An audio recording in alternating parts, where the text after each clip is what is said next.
चलिए आज हम सब पढ़ने वाले हैं उत्प्रेक्षालंकार। उत्प्रेक्षालंकार क्या है, सरल और साधारण भाषा में समझ लेते हैं।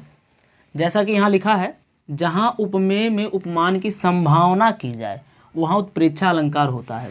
पहले यहाँ पे दो शब्द आए हैं, उपमेय और उपमान, इसको समझ लेते हैं। उपमेय और उपमान है क्या? जैसे मान लो कि हमारे पास कोई एक वस्तु रखी हुई है, मान लो कि हमारे पास एक सिक्का है जो कि लोहे का है, और मैंने बोल दिया कि ये सिक्का जैसे सोना, या यह सिक्का मान लो कि सोना है। तो यहाँ पे मैंने इस लोहे के सिक्के की संभावना किससे करवा दी है? सोना से करवा दी है। तो इस तरीके से आप समझ सकते हैं सिंपल भाषा में कि जो है उपमेय मतलब होता है जिसकी तुलना कराई जाती है, और उपमान जिससे तुलना कराई जाए। तो इसमें संभावना व्यक्त की जाती है कि इसमें कुछ संभावना क्या है, कैसे है। तो ये आप उदाहरण पढ़ेंगे, ऑटोमेटिक आपको ये बातें क्लियर हो जाएंगी। तो सीधे सीधे परिभाषा आप याद कर सकते हैं, जहाँ उपमेय में उपमान की संभावना की जाए वहाँ उत्प्रेक्षालंकार होता है। यहाँ पे कुछ वाचक शब्द है, जैसे कि मनु, जनु, मानो, जानो, मनहु, जनहु, इस प्रकार से यहाँ पे कुछ शब्द हैं जो वाचक शब्द के रूप में प्रयोग किए जाते हैं, और इन्हीं को देख के हम लोग अनुमान तुरंत लगा लेते हैं कि ये आपका कौन सा उत्प्रेक्षालंकार है। मतलब ये उत्प्रेक्षालंकार को संबोधित करते हैं सिंपल भाषा में। अगर कोई कहता है ट्रिक की बात करें तो ये ट्रिक ही एक प्रकार से है। इन्हीं को देख के हम लोग उसके पहचान सकते हैं कि आपका उत्प्रेक्षालंकार है। तो एक प्रकार से ये ट्रिक का ही काम करेगा। चलिए देखते हैं उदाहरण।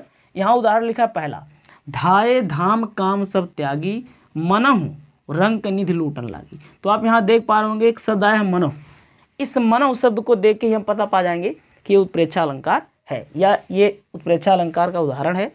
चलिए अगला देखते हैं। यहाँ लिखा है सोहत ओढ़ पीत पटु, श्याम सलोने गात, मनहु नील मणि शैल पर, आतप प्रभात। यहाँ पे आप देख रहे होंगे मनहु एक शब्द आ गया।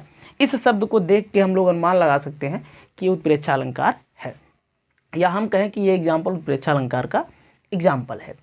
तो इसी तरीके से कुछ वाचक शब्द और भी आप देख के पता लगा सकते हैं इस हिसाब से।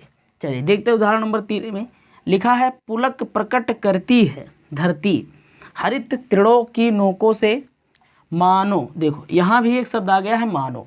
इस शब्द को देख के हम पता पा जाएंगे कि ये कौन सा अलंकार है, उत्प्रेक्षालंकार है। ठीक इसी प्रकार से यहाँ देख लीजिए, लता भवन ते प्रकट गए भय, त्यहि अवसर दो भाई, निकसे जनु। यहाँ आप देखिए एक शब्द आ गया जनु। तो जनु को हम लोग देख के बता सकते हैं कि ये जो एग्जाम्पल है ये आपका उत्प्रेक्षालंकार है। तो इस प्रकार से अगर एग्जाम्पल दिया है और आपसे पूछ रहा है कि कौन सा अलंकार है, तो आप तुरंत बता सकते हैं कि ये सब वाचक शब्द को देख के बता सकते हैं कि ये जो है आपका उत्प्रेक्षालंकार है। अन्यथा आपसे कोई परिभाषा पूछे तो आप सीधे सीधे बता सकते हैं कि जहाँ उपमेय में उपमान की संभावना की जाए, संभावना की जाए, यही मेन बात है, संभावना की जाए उपमेय और उपमान में। तो इस प्रकार से आपका उत्प्रेक्षालंकार है।